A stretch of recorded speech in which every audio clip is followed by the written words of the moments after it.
दूसरी आपने कृपा की श्री नाहरमल जी के ऊपर। नाहरमल नाम के ये दूसरे शिष्य हुए, दूसरे भक्त हुए श्री हरवंश महाप्रभु के। महाराज जी श्री हितरवंश महाप्रभु देवबंद में 32 वर्ष तक रुके। 31-32 वर्ष की आयु तक महाराज जी वहीं विराजे। तो वहां पर भी आपकी सेवा और आपके भाव से प्रभावित होकर के कई आपके मित्र भी आपके शिष्य बन गए और कई देवबंद में रहने वाले भी आपके अनुचर हुए। उन्हीं देवबंद के अनुचरों में एक आपके शिष्य हुए श्री नाहरमल जी। अब आप तो वापस वृंदावन चले आए, लेकिन वहां जिनको छोड़ करके आए उनकी स्थिति अब बिगड़ने लगी। उन्हीं में से एक नाहरमल जी। नाहरमल जी को इतना विरह हो गया, इतना विरह हुआ महाराज कि अब वे रुक ही नहीं पा रहे थे। उन्होंने तो अपने परिवार से कहा, भैया अब आप सब लोग सब संभालो, पूरा घरबार आदि सब कुछ व्यवस्थित करो, हमसे नहीं रहा जा रहा, हम तो अपने गुरुदेव के पास वृंदावन जा रहे हैं। और नाहरमल जी अपना संपूर्ण परिवार छोड़ करके देवबंद से वृंदावन आ गए। जैसे ही आप वृंदावन आए, वृंदावन में थोड़ी थोड़ी भीड़ होने लग गई थी। कितने लोगों की? 30-40 लोगों की। आज कितनी होती है? राधा वल्लभ जी दिखे ही नहीं रहे हैं, इतनी भीड़ है गई है। और कहां 30-40 लोगों की, ज्यादा से ज्यादा 50 लोग हो जाते होंगे, इतनी भीड़ होती थी। हम भी छोटे थे ना महाराज जी, तब उस समय पर भी वृंदावन में रात्रि 6 बजे के बाद में लोग नहीं निकलते थे। अब तो वृंदावन जयपुर से भी ज्यादा हाईटेक हो गया।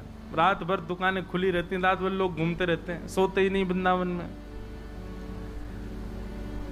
तो नाहरमल जी सबसे पहले मदन टेर गए और मदन टेर में जाकर के श्री राधा वल्लभ लाल जी का दर्शन किया। राधा वल्लभ लाल जी का दर्शन हुआ। राधा वल्लभ लाल जी का दर्शन करके उन्होंने सबसे पूछा, भैया हमारे महाप्रभु जी कहाँ हैं? श्री हितरवंश महाप्रभु कहाँ हैं? चांद सा सलोना। तो हमारे हितरवंश महाप्रभु कहाँ हैं? उनके दर्शन करने हैं। सेवकों ने कहा, बोले वो तो सेवा में हैं, किशोरी जी की, श्री जी की सेवा में गए हुए हैं। बोले कहाँ हैं सेवा में? बोले यहीं वन में ही गए हैं आगे की ओर। और ढूंढते जा रहे थे नाहरमल जी। तभी आपने क्या देखा? श्री हितरवंश महाप्रभु, हित हरिवंश महाप्रभु अपने कंधा पे एक झोला लटकाए हैं और छोटी छोटी लकड़ियां बीन बीन करके जंगल में से उस झोला में डालते जा रहे हैं। गोबर के उपला मिल जाए तो उनको उठा लेते हैं, कंडाओं को डाल लेते हैं। आहा, हितरवंश महाप्रभु जो साक्षात ऐसे लगते हैं दूर से देखने में मानो युगल सरकार को ही प्रतिबिंब स्वरूप हो। ऐसे कोमल आपके चरण, ऐसे कोमल आपको मुखमंडल, ऐसे कोमल महाराज। और जिनके अनेक शिष्य हैं, अनेक सहचरियां, अनेक दास दासियां हैं, पर स्वयं गए हैं अपने हाथन से ही सब सेवा के भाव कर रहे हैं। अपने आप लकड़ी उठा रहे हैं, अपने आप गोबर के उपला इकट्ठे कर रहे हैं, बरबर के झोली में डालते जा रहे हैं। ये दृश्य देख करके नाहरमल जी बोले, जय जय। और जैसे शब्द सुना, महाप्रभु जी ने देखा, आहा, अरे ये तो हमारे देवबंद से आए हो नाहरमल, रुक जा, अभी सेवा में हूं, सेवा से निवृत्त है कि चर्चा करूंगा। और उठाने लगे, सामग्री उठा उठा के धर रहे हैं, कहीं से पुष्प मिल जाए तो उनको जो भी योग्य वस्तु सेवा की दिखे सब ग्रहण सेवा में ले रहे हैं। अपने निज कर से सब सेवा कर रहे हैं। सेवा करके जैसे जान लगा, और भैया सब ठीक, आनंद कब आए? प्रणाम किया। बोले भगवान, मन में एक शंका उत्पन्न हो रही है। क्या? आप आचार्य हैं, आप श्री हितरवंश महाप्रभु हैं, जिन्होंने वृंदावन में लाकर के निधि विराजमान की, श्री राधा वल्लभ जी को विराजमान किया। आपके अनेक अनुचर हैं, अनेक दास दासियां हैं। ये सब लकड़ी उठाना, उपले उठाना, ये सब क्रिया करना, ये आपका कार्य है, ये शोभा नहीं देता। आप जैसे आचार्य ऐसे बाहर निकल करके ये सब क्रिया करें छोटी मोटी, ये उचित नहीं लगती भगवान। आप दास दासियों को आज्ञा, और नहीं तो सुनिए, अब मैं आ गया हूं वृंदावन, अब मुझे आज्ञा करिए, मैं 2-4 भक्तों की टोली, मैं ये क्रिया किया करूंगा, ये लकड़ी उठाना, ये सब आपको शोभा नहीं देता। उसकी ये बात सुनकर के महाप्रभु जी क्रोध में भर गए, और क्रोध में भर के बोले, श्री जी की सेवा को तू उचित और अनुचित मानता है? मतलब जो निज सेवा करता है, जो श्रृंगार करता है, जो आरती करता है, जो भोग धराता है, वही श्रेष्ठ है। श्री जी की सेवा में आने वाले पुष्प, जिनको श्री जी 24 घंटा गले में धारण करके रखती हैं, श्री जी के अंग पर विराजमान होने वाले वस्त्र, जिनको श्री जी रात्रि में भी शयन के समय पहन के रखते हैं, उनका निर्माण करने वाले भक्त, उनकी सेवा कुछ नहीं। अरे हमको तो अनुभव केवल थोड़ी देर का होता, आरती करने भीतर कुंज में जाते हैं, फिर आ जाते हैं बाहर, लेकिन ऐसी सेवा जो नित्य श्री जी के अंग से स्पर्श करके रहती हैं, उन सेवाओं को तुम सेवा नहीं समझते।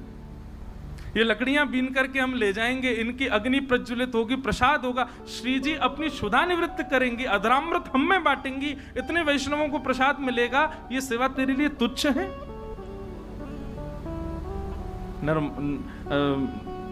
नाहरमल तो परेशान हो गया, नहीं नहीं भगवान, मुझे लगा आपकी योग्यता के अनुकूल नहीं है, और नाराज होगा। बोले कैसे कह सकता है? श्री जी की सेवा सेवा होती है, बड़ी छोटी नहीं होती, चाहे जैसी मिले। और सुन, तेने श्री जी की सेवा में ये दोष बुद्धि रखी है, अपना मुख मत दिखाना मुझको, और कहीं तू अगर मुझे दिख गया, तेरे हृदय की भक्ति नष्ट हो जाएगी, दूर हो जाओ मेरे से, आना ही नहीं मेरे सामने। और महाप्रभु जी थोड़े नाराज होकर के वहां से चले गए। बंधुओं, मुझसे तो बहुत बड़ा अपराध हो गया, ये तो बहुत बड़ी पीड़ा का विषय हो गया, अब मैं कहां जाऊं, क्या करूं? इससे अच्छा तो मैं प्राण क्यों ना त्याग दूं? महाप्रभु जी ने मेरा त्याग कर दिया। बेचारे नारमल तो अपना पूरा परिवार छोड़ करके आए थे, सब छोड़ के आए थे उनकी शरण में रहने के लिए, परंतु एक सूक्ष्म अपराध बन गया जिसके कारण महाप्रभु जी ने त्याग कर दिया।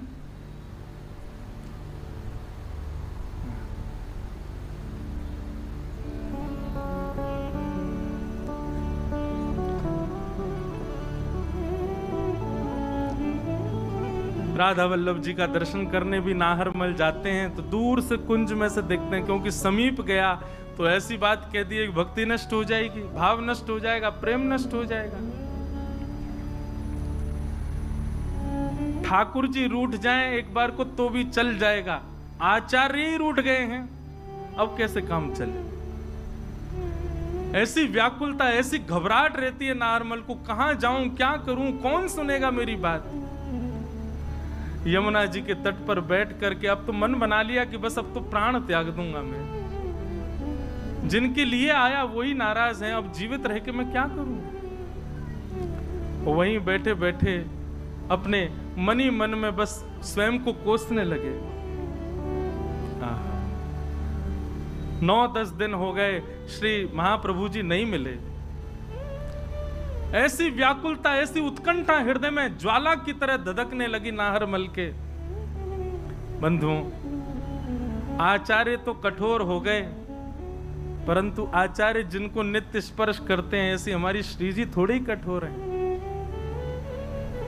हेतरवंश महाप्रभु एक दिन रात्रि में सो रहे थे, स्वप्न में किशोरी जी प्रकट हो गए और प्रकट होकर के बोली, जय जय महाप्रभु जी। बोले हाँ श्री जी, आज्ञा करो, क्या बात है, आप ऐसी उदास क्यों, कोई श्रम भयो, आज्ञा करो। बोले श्रम तो बहुत ज्यादा हैरो है। बोले कैसे श्रम हैरो है? बोले बेचारो नाहरमल अपने बालकन को छोड़ के, अपने घरवारिन को छोड़ करके, अपनो गांव छोड़ करके वृंदावन आयो, आपकी शरण ग्रहण करवे के काजे आयो, और वहां से नेक सो अपराध बन गए, और वह अपराध के का, और वो भी अपराध कहाँ हो, वो तो आपके काजे विचार कर रहे हो कि आप वन में जाओ, आपको कष्ट हो, या हमारे कोई दास दासी को लगाए दूं, लेकिन आपने वह बेचारे को ऐसा त्याग दियो है, रो रहे हो है, बिलक रहे हो है। मैं सही बताऊं, मुझको रात भर नींद नहीं आवे, मुझको रात भर वाको रुदन सुनाई देवे, रात भर वाको भाव, रात भर वाकी पीड़ा मुंह को पीड़ित करे। महाप्रभु जी बोले, श्री जी देखो आपको ने कठोर होना पड़ेगा। ऐसे आपकी सेवा में कोई दोष बुद्धि रखेगो, वाकू हम कैसे सहज में क्षमा कर सकें? श्री जी बोली मुंह में एक ही दोष है, कहा मुंह पे क्रोध करनो नहीं आवे, मुंह पे रूठनो नहीं आवे। यही मारे मान लीला में भी मैं मान करूं और लालन नेक सी लीला कर मैं सोई रीझ जाऊं, क्योंकि मुंह पे मान करनो आवे ही ना है, मुंह पे रूठनो आवे ही ना है, मुंह पे ज्यादा क्रोध करनो आवे ही ना है, लड़नो झगड़नो ये मेरो स्वभाव नहीं है। याकू आप मेरो दोष मान सको आचार्य चरण, पर मुंह पे ये सहन नहीं है रहे हो है, वह नाहर मल को कष्ट मुंह को बहुत लग रहे हो है। एक श्री हित ध्रुवदास जी का एक बड़ा प्रसिद्ध पद है, सहज स्वभाव परो नवल किशोरी जू को, सहज स्वभाव परो नवल किशोरी जू को, सहज स्वभाव परो नवल किशोरी जू को, सहज स्वभाव परो नवल किशोरी जू को, मृदुता दयालुता कृपालुता की राशि है, मृदुता दयालुता कृपालुता की राशि है। हमारे ग्रह नक्षत्र तो कछु भी है सके, कोई के में शनि बैठो, कोई के में राहु बैठो, कोई के में कोई बैठो है, ज्योतिषीन ते दिखवाओ दुनिया भर की राशि बता में, पर किशोरी जी की राशि कहाँ है? किशोरी जी के भाव में तो यह ग्रह बैठे क्या? मृदुता दयालुता कृपालुता की राशि है, मृदुता दयालुता कृपालुता की राशि है। सहज स्वभाव परो नवल किशोरी जू को, सहज स्वभाव परो नवल किशोरी जू को, मृदुता दयालुता कृपालुता की राशि है, मृदुता दयालुता कृपालुता की राशि हो। न कहूँ नरस कहूँ भूले हूँ न होत सखी, है। कहूँ नरस कहूँ भूले हो न होत सखी। भूल से भी कभी गुस्सा नहीं आता किशोरी जी को कि भूल में आ गए हो, ने गिरसिया गई हो कोई पे, नहीं। न कहूँ नरस कहूँ भूले हूँ ना होत सखी, है। कहूँ नरस कहूँ भूले हो न होत सखी। हाँ रहत प्रसन्न सदा ये मुख हासी है, और रहत प्रसन्न सदा ये मुख हासी है। सहज स्वभाव पर नवल किशोरी जू को, सहज स्वभाव नवल किशोरी जू को, मृदुता दयालुता कृपालुता की राशि, मृदुता दयालुता कृपालुता की राशि है। ओ ऐसी सुकुमारी प्यारे लाल जू की प्राण प्यारी, ऐसी सुकुमारी प्यारे लाल जू की प्राण प्यारे, ऐसी सुकुमारी प्यारे लाल जी की प्राण प्यारे, ऐसी सुकुमारी प्यारे लाल जू की प्राण प्यारे। धन्य धन्य ते जिनके उपासी धन्य धन्य धन्य ते जिनके उपासी है।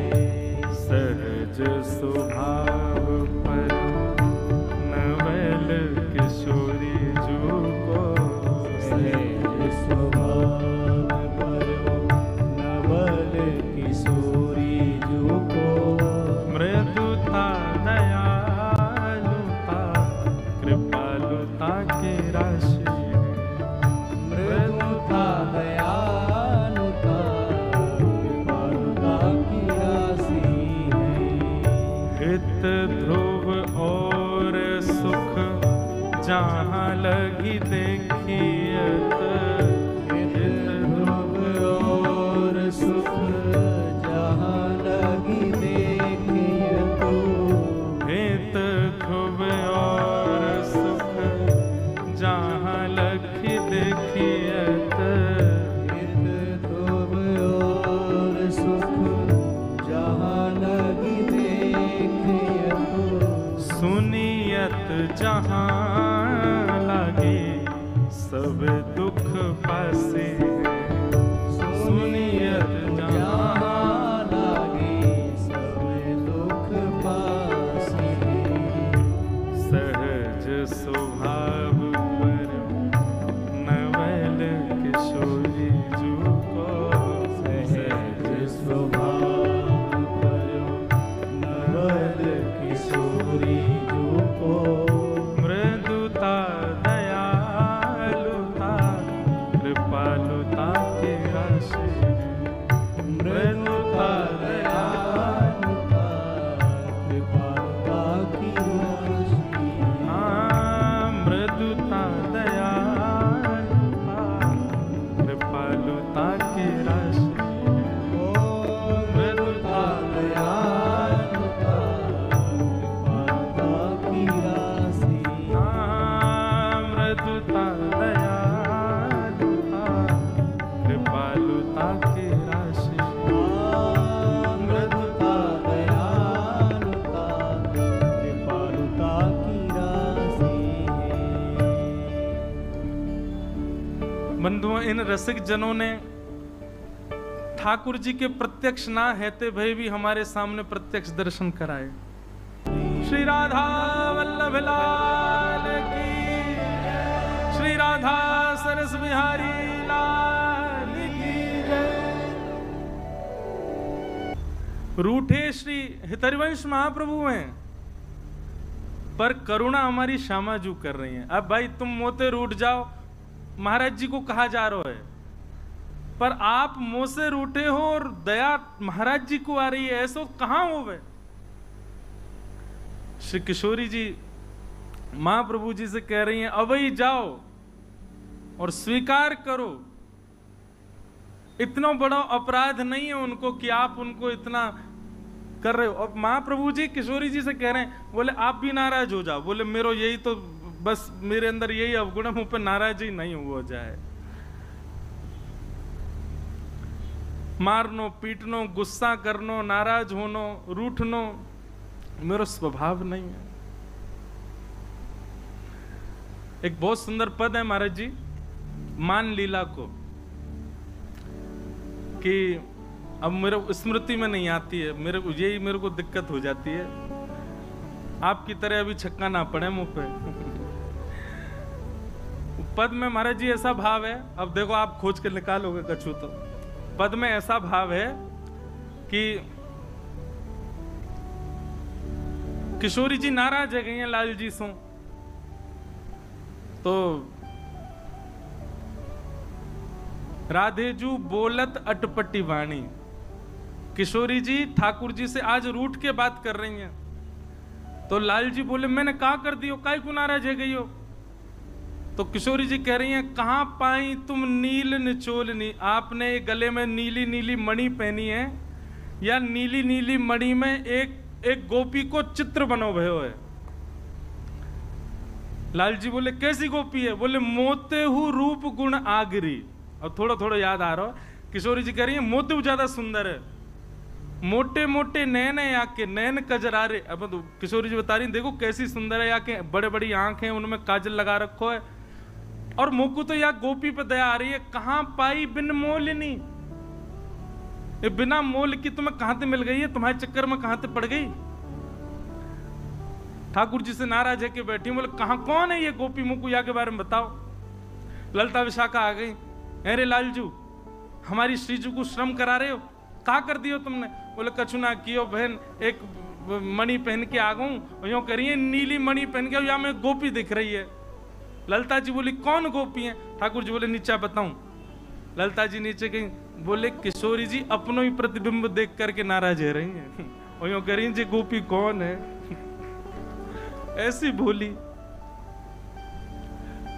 ललता जू विशाखा जू के नेत्र सजे लगे, बोले हे श्यामा जू कोई और गोपी नहीं है, वो प्रतिबिंब है मणि में, आप स्वयं को ही देख रही हो उसमें। और स्वयं को देख करके और देखो, आज तक तो हम यश गायो करते आपको, आज तो आप खुद ही यश गा रही हो अपनो। मोते रूप गुण आगरी, मोटे मोटे नेत्र आके ऐसे ऐसे काजल लगा के आई है। आप तो किशोरी जी शर्म के मारे भागी। एकांत में जाके विशाखा से कहूं मैं हूं बड़ी बावली हूं, अपने ही रूप देख करके प्यारे श्याम सुंदर पे। ऐसी भोली हमारी श्यामा जी, ऐसी भोली हमारी किशोरी जी। तो अब यहां समझ नहीं आ रहा है कि नाहरमल के ऊपर महाप्रभु जी कृपा कर रहे हैं कि किशोरी जी कृपा कर रही हैं। क्योंकि किशोरी जी आज्ञा दे रही हैं कि जाओ जाकर के नाहरमल को स्वीकार करो, उसका इतना बड़ा अपराध नहीं है। और श्री महाप्रभु जी ने जाकर के नाहरमल को स्वीकार किया।